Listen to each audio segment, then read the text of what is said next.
மதுரையில் ஓ பன்னீர்செல்வம் தலைமையில் அதிமுக உரிமை மீட்புக் குழுவினர் திமுகவில் இணைந்தனர். முதலமைச்சர் ஸ்டாலின் முன்னிலையில் 50,000க்கும் மேற்பட்டோர் திமுகவில் தங்களை இணைத்துக் கொண்டனர். அண்ணாவின் பெயரை கொண்ட அதிமுக அதன் கொள்கையை மறந்துவிட்டதாக முதலமைச்சர் ஸ்டாலின் விமர்சித்தார். EPS தன்னை காப்பாற்றிக் கொள்ள என்ன வேண்டுமானாலும் செய்வார் என்றும் சாடினார். OPSக்கு இன்னொரு பெயர் விஸ்வாசம் என்று முதலமைச்சர் ஸ்டாலின் புகழாரம் சூட்டினார். விஸ்வாசத்திற்காக ஜெயலலிதாவால் பாராட்ட பெற்றவர் என்றும் குறிப்பிட்டார். யாருக்குமே நல்லது செய்யாத பாஜக அதிமுகவுக்கு மட்டும் நல்லது செய்யுமா என்று முதலமைச்சர் ஸ்டாலின் கேள்வி எழுப்பியுள்ளார். இன்று பீகாரில் நிதிஷ்குமாருக்கு நடப்பதுதான் நாளை EPSக்கு நடக்கும் என்றும் கூறினார். அதிமுகவுக்கு புதிய பொதுச் செயலாளரை பாஜக தேர்ந்தெடுத்து வைத்துள்ளதாக முதலமைச்சர் ஸ்டாலின் தெரிவித்தார். தேர்தலுக்கு பின் அதிமுகவின் பொதுச் செயலாளரை பாஜக மாற்றிவிடும் என்றும் கூறினார். அதிமுகவில் தொண்டர்கள் உரிமை பறிக்கப்படுவதாக OPS குற்றம் சாட்டியுள்ளார். வாழ்நாள் முழுவதும் அதிமுக தோல்வியை சந்திக்கப் போவதாகவும் அவர் விமர்சித்துள்ளார். தாய் கழகமான திமுகவில் தொண்டனாக இணைந்துள்ளதாக OPS தெரிவித்தார். நமது இணைப்பு சிலரின் தூக்கத்தை கெடுத்துள்ளதாகவும் அவர் கூறினார். உலக மகளிர் தினத்தை முன்னிட்டு மாமல்லபுரத்தில் தாவேகா சார்பில் மகளிர் தின விழா கொண்டாடப்பட்டது. விழாவில் தாவேகா தலைவர் விஜய் பங்கேற்று மகளிருக்கான தேர்தல் வாக்குறுதிகளை அறிவித்தார்.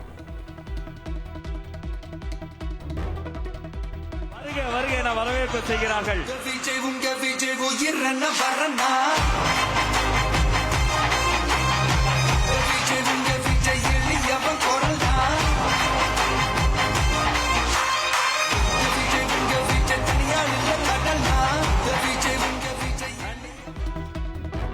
தாவேகா ஆட்சிக்கு வந்தால் 60 வயது வரை உள்ள குடும்ப தலைவிகளுக்கு மாதம் 2,500 ரூபாய் வழங்கப்படும் என விஜய் வாக்குறுதி அளித்துள்ளார். பெண்களுக்கு தனி இலாக்கா உருவாக்கப்பட்டு தன்னுடைய நேரடி கட்டுப்பாட்டில் இருக்கும் என்றும் கூறியுள்ளார். மக்களுக்கு அரசின் சார்பில் வழங்கப்படும் தொகையால் அவர்களின் மளிகை சாமான் வாங்குவது போன்ற முக்கிய செலவுகளில் ஒன்றாவது குறைந்தபட்சமாக பூர்த்தியாக வேண்டும். அந்த எண்ணத்தின் அடிப்படையில் யோசித்ததால் நாம் அமைக்க போகும் மக்கள் அரசு இனி 60 வயது வரை உள்ள அனைத்து குடும்ப தலைவிகளுக்கும் மாதம் 2,500 ரூபாய்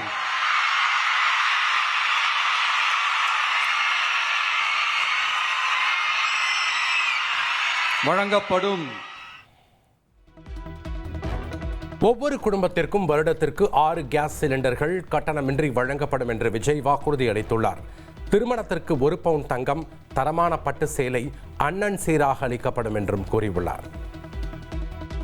முழுவதும் இருக்கும் பெண்களின் மனதை அறிந்து நம் எண்ணத்தில் தோன்றியதுதான் இந்த அன்னபூரணி சூப்பர் 6 திட்டம். இத்திட்டத்தின்படி ஒவ்வொரு குடும்பத்திற்கும் வருடத்திற்கு 6 கேஸ் சிலிண்டர்கள்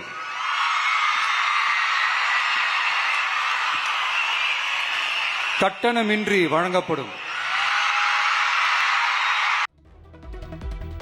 தமிழகத்தில் அனைத்து பேருந்துகளிலும் மகளிருக்கு இலவச பயணம் என்றும் விஜய் தெரிவித்துள்ளார். கல்வி இடைநிற்றலை தடுக்க ஆண்டுதோறும் 15,000 ரூபாய் பொருளாதார உதவி வழங்கப்படும் என்றும் கூறியுள்ளார். இடைநிற்றலே இல்லாமல் செய்வதற்காக ஒவ்வொரு தாய்க்கும் அல்லது பாதுகாவலருக்கும் ஆண்டுதோறும் 15,000 ரூபாய் பொருளாதார உதவி 15,000 ரூபாய் பொருளாதார உதவி தொகையாக வழங்கப்படும். அரசு போக்குவரத்தின் அனைத்து பேருந்துகளிலும் எந்த மூலையில் இருந்தும் எந்த இடத்திற்கும் அனைத்து பெண்களும் கட்டணமின்றி பயணிக்கலாம். பெண்களின் பாதுகாப்புக்காக ராணி வேலு நாச்சியார் படை உருவாக்கப்பட்டு மாநிலம் முழுவதும் 500 குழுக்கள் ஏற்படுத்தப்படும் என்றும் விஜய் கூறியுள்ளார். பெண்களுக்கு எதிரான குற்றங்களை விரைந்து விசாரிக்க அஞ்சலை அம்மாள் அதிவிரைவு நீதிமன்றங்கள் அமைக்கப்படும் என்றும் தெரிவித்துள்ளார். பெண்கள் பாதுகாப்பை உறுதி செய்யும் வகையில் ராணி வேலு நாச்சியார் படை ஏற்படுத்தப்படும். பெண்களுக்கு எதிரான குற்ற வழக்குகளை விசாரித்து விரைவாக நீதி வழங்க அஞ்சலை அம்மாள் அதிவிரைவு பெண்கள் நீதிமன்றங்கள் அமைக்கப்படும்.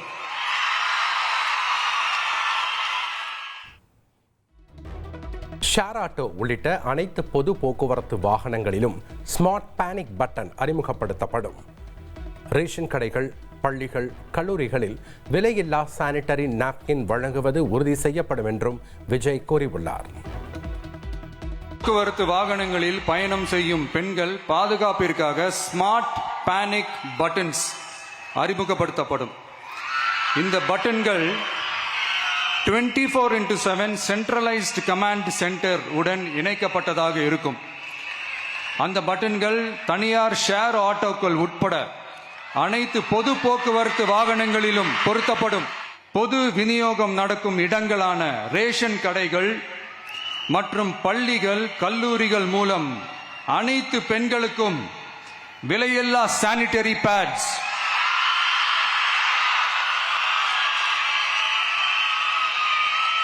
வழங்குவது உறுதி செய்யப்படும். தமிழகத்தில் பிறக்கும் ஒவ்வொரு குழந்தைகளுக்கும் தங்க மோதிரம் வழங்கப்படும் என்று விஜய் வாக்குறுதி அளித்துள்ளார். மகளிர் சுய உதவி குழுக்களுக்கு 5 லட்சம் ரூபாய் வரை வட்டியில்லா கடன் வழங்கப்படும் என்றும் கூறியுள்ளார். உலகத்தில் மனுஷனா பிறக்கிறதே பெரிய விஷயம். அதுலேயும் நம்ம தாய்நாடான தமிழ்நாட்டில் பிறக்கிறது மிகப்பெரிய வரம். அப்படி நம்ம தமிழ்நாட்டில் பிறக்கிற குழந்தைகளை வரவேற்கும் திட்டம் தான் தாய் மாமன் தங்க மோதிரம் திட்டம். தமிழ்நாட்டில் பிறக்கும் ஒவ்வொரு குழந்தைக்கும் அரசாங்கத்தின் ஆசீர்வாதமாக ஒரு தங்க மோதிரம் வழங்கப்படும். கூடவே ஒரு பேபி வெல்கம் கிட்டும் வழங்கப்படும். சிங்க பெண்கள் மேம்பாட்டு திட்டம், நிலுவையில் உள்ள கடன்களை திருப்பி செலுத்துவதன் மூலமும் பெண்கள் நடத்தும் சுய உதவி குழுக்களுக்கு 5 லட்சம் வரை வட்டியில்லா நிதியை வழங்குவதன் மூலமும்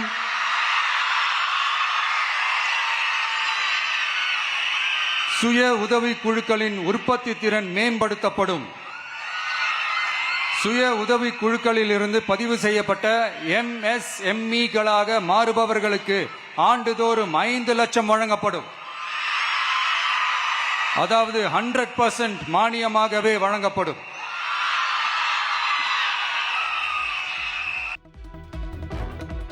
என் சொந்த பிரச்சனைகளை நான் பார்த்து கொள்கிறேன் என்று விஜய் தெரிவித்துள்ளார். சில பிரச்சனைகள் அவ்வளவு வர்த் இல்லை என்றும் விவாகரத்து விவகாரம் குறித்து மறைமுகமாக பேசியுள்ளார். அப்புறம் ரீசெண்டா இருக்கிற நிறைய பிரச்சனைகள்ல சில பிரச்சனைகள்லாம் ஓடிட்டு இருக்கு இல்லையா, அதெல்லாம் நீங்க அதுக்கு போராடி ஹர்ட் ஆகிறதெல்லாம் நான் பார்க்கிறேன். அதை பார்த்து எனக்கு ஹர்ட் ஆகுது.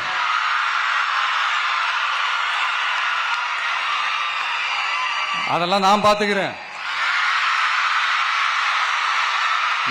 நாமளும் நீங்களும் சேர்ந்து மக்களுடைய பிரச்சனைகளை மட்டும் பார்ப்போம். சரிங்களா? அவ்வளோலாம் ஹர்ட் ஆகுதுங்க. அதெல்லாம் வருத்தலாம் கிடையாது.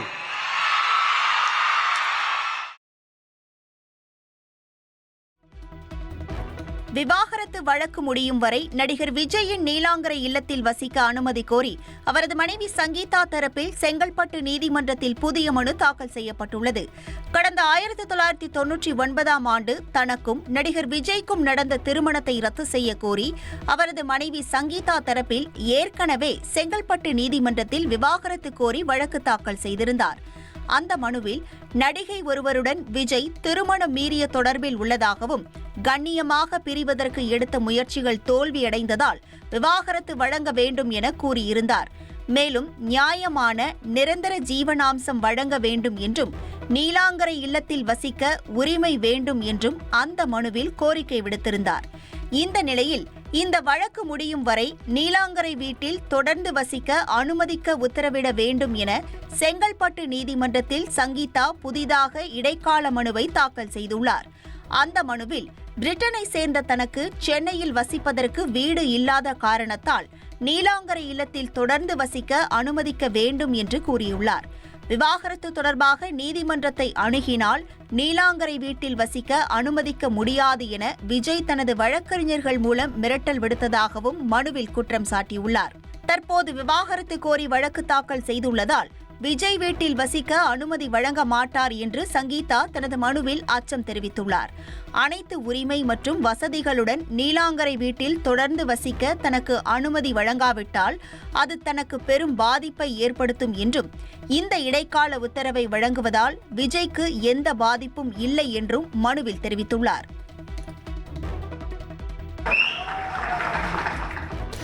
கணவர் துணை இல்லாமல் ஒரு பெண்ணால் எதையும் சாதிக்க முடியாது என்று லதா ரஜினிகாந்த் தெரிவித்துள்ளார்.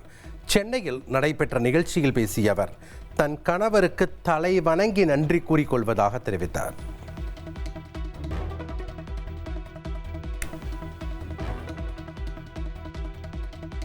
தமிழக அரசு பள்ளிகளில் பணிபுரியும் தூய்மை பணியாளர்களுக்கு சம்பளத்தை உயர்த்தி தமிழக அரசு அறிவிப்பு வெளியிட்டுள்ளது.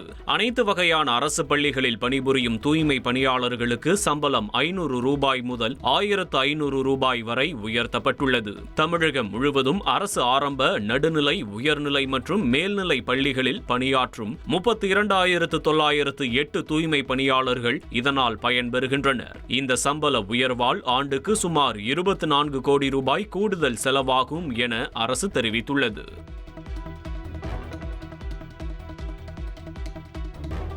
கோவையில் கல்லூரி மாணவி கூட்டு பாலியல் வழக்கில் குற்றவாளிகள் 3 பேருக்கும் சாகும் வரை சிறை தண்டனை விதிக்கப்பட்டுள்ளது.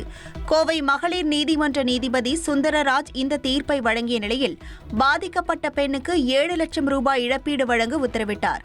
கருப்பசாமி, காளீஸ்வரன், தவசி ஆகியோருக்கு சாகும் வரை சிறை தண்டனையும், பாதிக்கப்பட்ட ஆணுக்கு 2 லட்சம் ரூபாய் இழப்பீடு வழங்கவும் உத்தரவிடப்பட்டுள்ளது.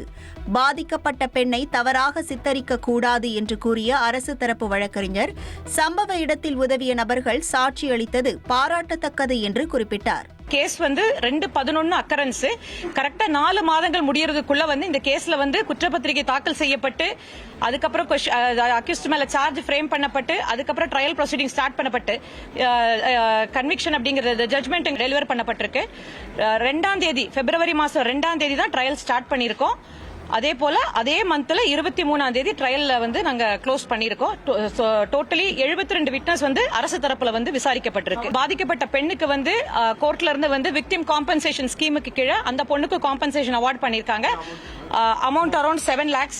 அதே மாதிரி அவருக்கு அந்த PW1 அந்த தம்பி அவருக்கும் காம்பன்சேஷன் விக்டிம் காம்பன்சேஷன் ஸ்கீமுக்கு 2 lakhs கோர்ட் அவார்ட் பண்ணி கொடுத்திருக்காங்க. I want to make very clear statement that 10:45 இருந்து ஒரு 2 o'clock வரைக்கும் அந்த விக்டிம் பொண்ணும் பையனும் அங்க இருந்தாங்க. நிறைய யூடியூப் சேனல்ஸ்ல இருந்துச்சு. ஐ வாண்ட் டு கிளியர் தட் அந்த பொண்ணுடைய கேரக்டர் அசாசினேட் பண்ணி அந்த மாதிரி எந்த ஒரு சிச்சுவேஷனும் ரைஸ் பண்ணக்கூடாது. பிகாஸ் 100 கால் எந்த டைம்ல போச்சுங்கிறதுக்கான ரெக்கார்டை கோர்ட்ல நாங்க சப்மிட் பண்ணிருக்கோம்.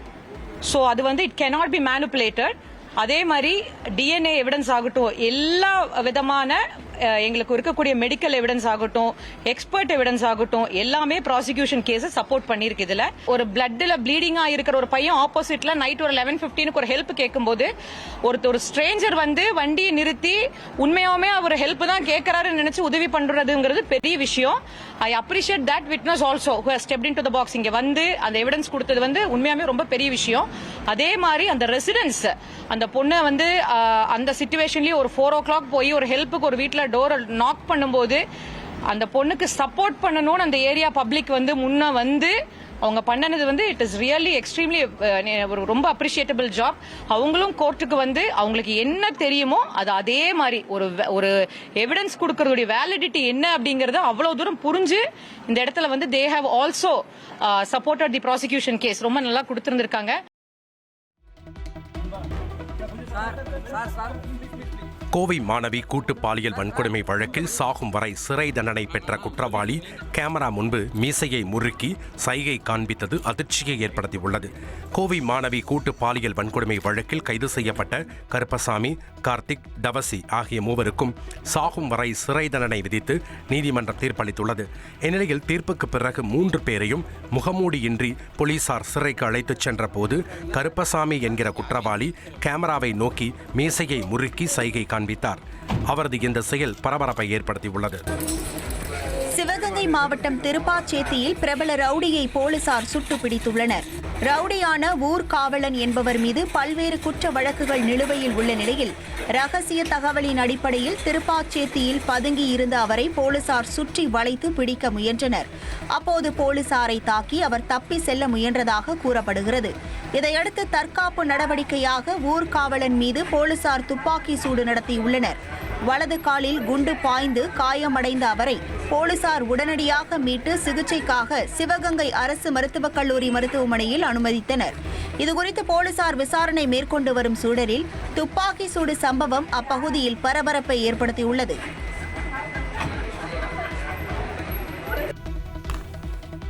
திருவள்ளூர் மாவட்டம் கும்மிடிப்பூண்டி அருகே தனியார் செங்கல் சூளையில் கொத்தடிமைகளாக வேலை செய்து வந்த 78 பேர் மீட்பு.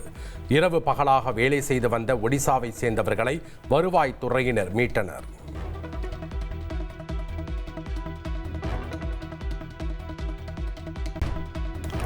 தெலங்கானா மாநிலத்தில் சிங்கிள் தியேட்டர்களில் பார்க்கிங் கட்டணத்தை ரத்து செய்து உயர்நீதிமன்றம் உத்தரவிட்டுள்ளது. 20 ரூபாய் பார்க்கிங் கட்டணம் வாங்கியதை எதிர்த்து ரசிகர் ஒருவர் தொடர்ந்த வழக்கில் நீதிபதி இந்த உத்தரவை பிறப்பித்துள்ளார். மேலும் மாநில அரசு 2021ஆம் ஆண்டு பிறப்பித்த அரசாணை 121 உத்தரவையும் நீதிமன்றம் ரத்து செய்துள்ளது.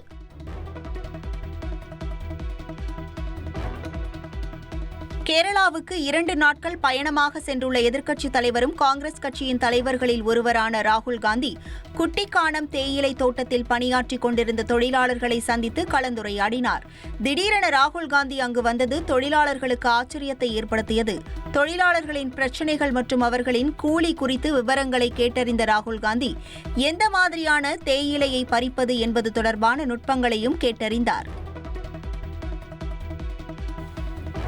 உலகின் எதிர்காலம் இந்தியாவுக்கே சாதகமாக உள்ளதாக பின்லாந்து அதிபர் அலெக்சாண்டர் ஸ்டப் தெரிவித்துள்ளார். இந்தியா என்பது உலகில் அனைவருடனும் பேசக்கூடிய அரிதான நாடுகளில் ஒன்று என்றும் அவர் தெரிவித்துள்ளார்.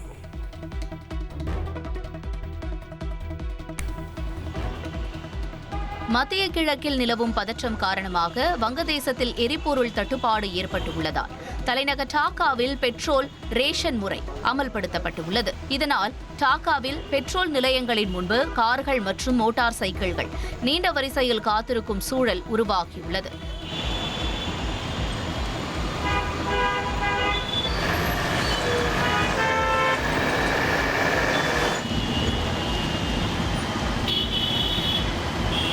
இந்த இக்கட்டான நிலையை சமாளிக்க ஒரு நாளுக்கு இருசக்கர வாகனங்களுக்கு 2 லிட்டரும் தனியார் கார்களுக்கு 10 லிட்டர் மட்டும் பெட்ரோல் வழங்க அரசு கட்டுப்பாடு விதித்துள்ளது.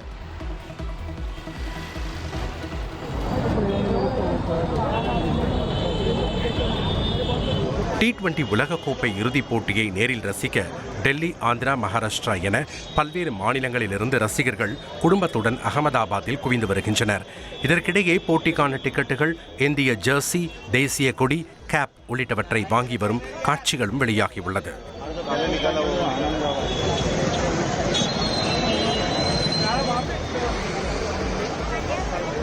இந்தியா நிச்சயம் தங்களின் 3வது T20 உலகக்கோப்பையை வெல்லும் என்றும் நம்பிக்கை தெரிவித்துள்ளனர். பல கோடி ரசிகர்களின் ஆவலுக்கு மத்தியில் T20 உலகக்கோப்பை போட்டியின் இறுதிப் போட்டி அகமதாபாத்தில் நடைபெறுகிறது. இதையொட்டி செய்தியாளர்களை சந்தித்து பேசிய நியூசிலாந்தின் கேப்டன் மிட்செல் சாண்ட்னர் இறுதிப் போட்டிக்கு தங்கள் அணி தயாராக இருப்பதாக பேசினார்.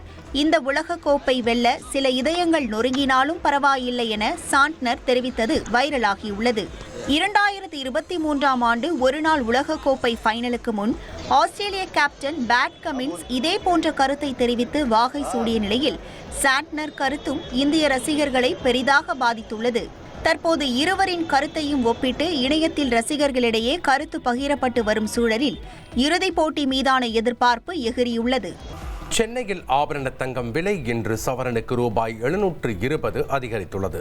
ஒரு சவரன் தங்கம் 1,20,400 ரூபாய்க்கும் 1 கிராம் தங்கம் 15,050 ரூபாய்க்கும் விற்பனையாகி வருகிறது. வெள்ளி விலை என்று மாற்றமின்றி விற்பனை செய்யப்படுகிறது. 1 கிலோ வெள்ளி 2,90,000 ரூபாய்க்கும் 1 கிராம் வெள்ளி 290 ரூபாய்க்கும் விற்பனையாகி வருகிறது.